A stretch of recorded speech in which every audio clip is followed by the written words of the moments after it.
I'm Jessica Jeffries. I'm a casting director and first AD for motion capture.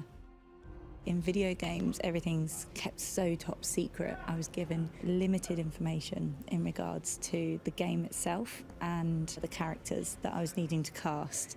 What's interesting is I come at it from a very specific character description, whereas the director and producers, etc., they all have a voice in their head from the voice actors that have already done the character performance.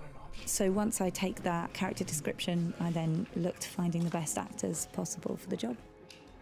And action! With casting, especially for this particular game, we needed actors that are very good at taking direction, good at thinking on their feet, good at accepting things that aren't a norm. For example, suddenly switching time periods and then embodying a completely different character, whether that's human or anything else. We also needed actors that were physically aware. So when we needed the more challenging physical aspects for the characters, we need people that are switched on and could use their imagination because they've got no sets, no environments here. I'm not wanting anyone to see yourself get killed. This is suicide. With motion capture, what's really interesting is that you don't always get a lot of information to begin with. So a lot of it you learn on set in the moment. We have 3 characters each, and each of those are from different time periods. So it's just really important to be focused and really alive and in the moment, and you kind of take what you can with what the producers and directors tell you about the characters, and then you've just got to jump in and give it all you've got.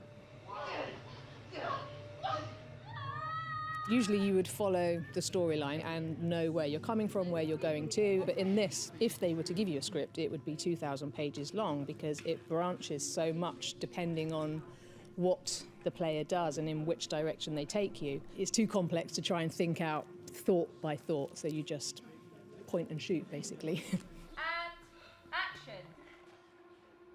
action! We read the script, so we have a general idea of what we've got, and then they play the previs, which is on the big screen at the back. You get a sense of the environment, and then they mark out things on the stage as well. So you've got to maneuver yourself through these obstacles that aren't really there.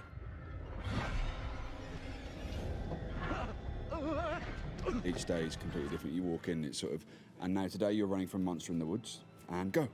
So you just have to run away from Monster in the Woods and just be at the mercy of the direction and just trust that they know exactly the data that they've got so that they can make the performance from the base that you give them. Daniel? You okay? Say something! It's quite different to traditional acting because it's more about being spontaneous in the moment. So it's familiarising yourself with the relationship between the characters and the backstory and where they've just come from into the scene. And then when they feed you the lines, just improving the scene, what feels most real to the moment then and there. There are definitely similarities between my 1970s character and my modern day character. Tanya was definitely a little bit of a stroppy teenager vibe to her, and that is brought into my main Taylor character because we do want to channel some of that character into the main one.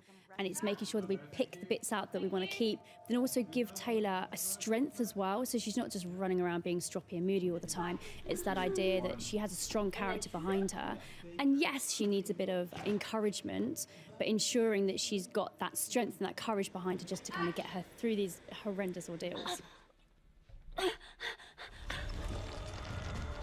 I've treated it as though each character's the same, and that I trust that the direction will lead them to be different people, because I just play what I play, and then when they're in that environment they will respond accordingly to that environment.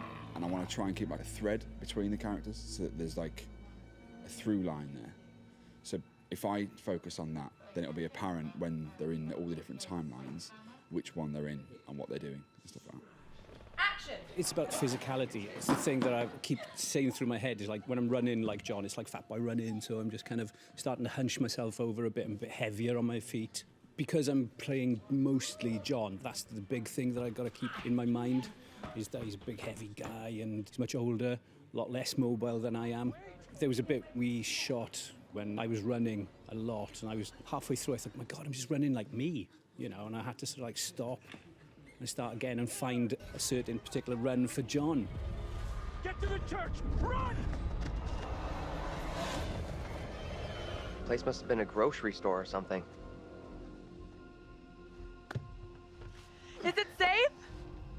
think so.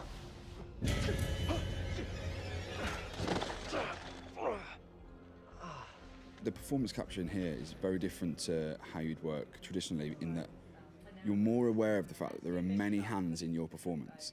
So if I'm on stage, I know that I'm in control of that performance in its entirety. I completely own that performance. I'm responsible for what my character does on stage that night. Whereas here, I know that I'm only responsible for a part of that, and that's quite freeing actually. So I can work toward a character and give as much good data as possible, because I know that there are animators in there, there are designers in there that are all contributing toward it. Comparing motion capture with traditional acting, they are worlds apart, but also similar in the sense that you just hark back to your training. Everything that I learned actor training, I bring onto the volume. Even though I haven't got the set or the props to help me out, it's all within the imagination. And that's something that an actor needs to be able to just tap into as and when they can. Obviously with traditional acting, you've got more of a script, you've got a bit more of a hint as to where your character is going or who your character is. Whereas the freedom that you get with motion capture is you can layer that up yourself as well. You have access to the direction of the producer for a long period of time, so you're able to build your character into something that's really sustainable for the whole game. No! No! Let me go! I have to save her! It's quite tricky playing mocap, especially with this where the physical performance is separate to the voice performance. You're often hearing the dialogue or reading the dialogue for the very first time, and then you have to do it straight away, so there's not a lot of time to let the thoughts settle. You have to be quite quick with it. And then often the way the actor will perform the line may be different to how you would first interpret it, so you have to make sure that your physical response works with the vocal performance. As soon as you're working in horror, you need an exceptional level of imagination from an actor. So our actors need to be able to portray a real intensity. They need to be able to use breath and subtle elements of their performance to portray an intensity that we're at within that story.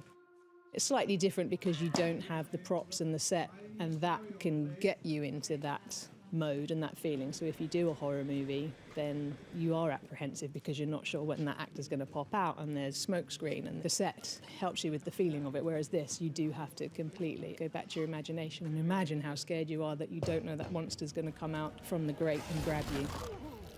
My favourite scenes are, to be honest, the action scenes. It's kind of what I live for. I've trained in martial arts for many years, so this sort of thing is totally up my street.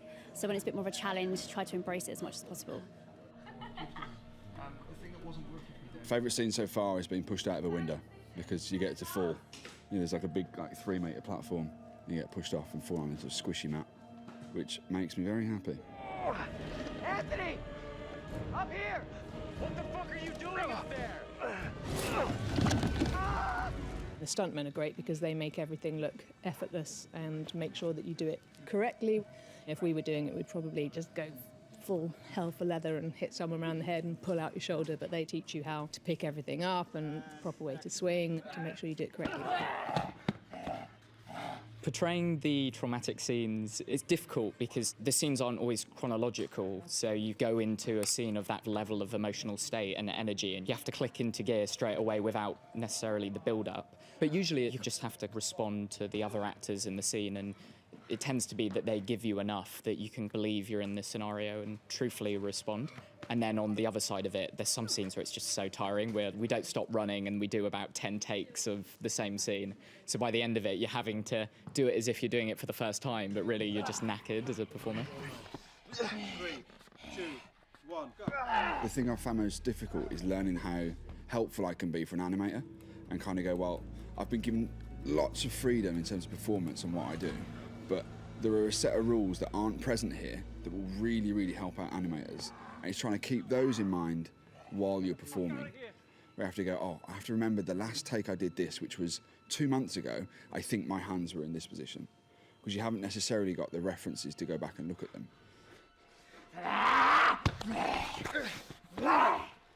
It's like being a kid again. It is a chance to play and pretend. Very rarely have I ever been asked to be like the Witchfinder General or a bus driver, or all these different roles that you get to play in 1 week. It's just phenomenal. We get to roll around the floor and pretend to be demons, and it's great. Come on, you fucker!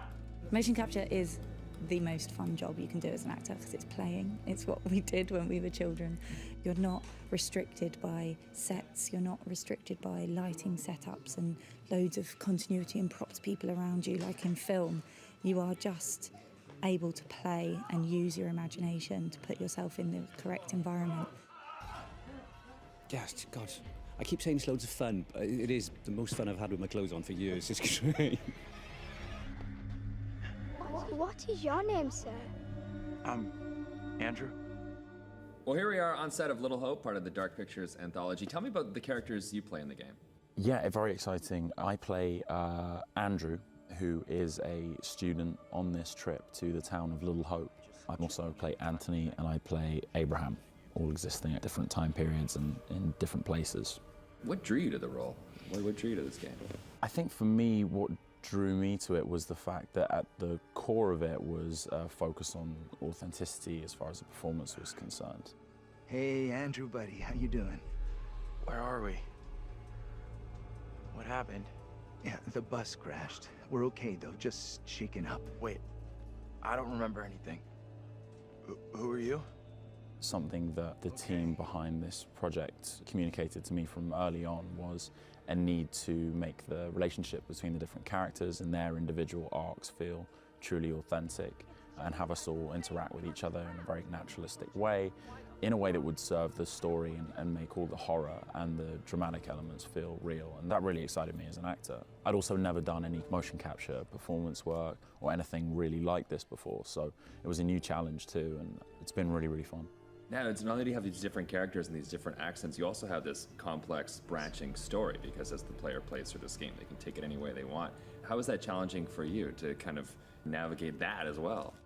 It's fun, you know, because I think having a little bit of experience in movies where ordinarily you just play one outcome and you're responsible for a single path through a storyline, getting the opportunity to play different options and commit to a number of different decisions as opposed to just one has been really enjoyable. To see what your character might have done in a number of different ways and what he might not do in a number of different ways has been really cool. It's been fun to play all the different outcomes and see all those different narrative strands intertwine. Yeah, because up until now, you've been playing characters that the path has kind of been decided, the one path, and now it's your chance to really go whichever way with it. Right, 100%, yeah. Any other things that you've drawn on, any other roles that you've actually drawn on going into this? I'm not sure, you know, I'm not particularly experienced in the horror genre, or much less, of course, in the gaming world, but the nice thing about this is, you know, as I said, there's been a real emphasis on authenticity and just playing the reality of the situation. I think there haven't been any corny or contrived nods towards the horror genre. It's been about playing the reality of real people thrust into a very scary environment and just reacting naturally to it. And if anything, the dialogue has been designed to deconstruct anything that seems contrived or too thematic, and that's been really cool. And often that provides opportunity for humor too. I want everyone to stay real close. No stragglers. You want to put us on a kid's line? Okay, I'm coming. Yeah, you're talking about the story and how it's really, you know, genuine, and because there's some basis a little bit in history and the Salem witch trials. Were you familiar with that story going into the game? Not so much, to be honest with you, but that's been really interesting.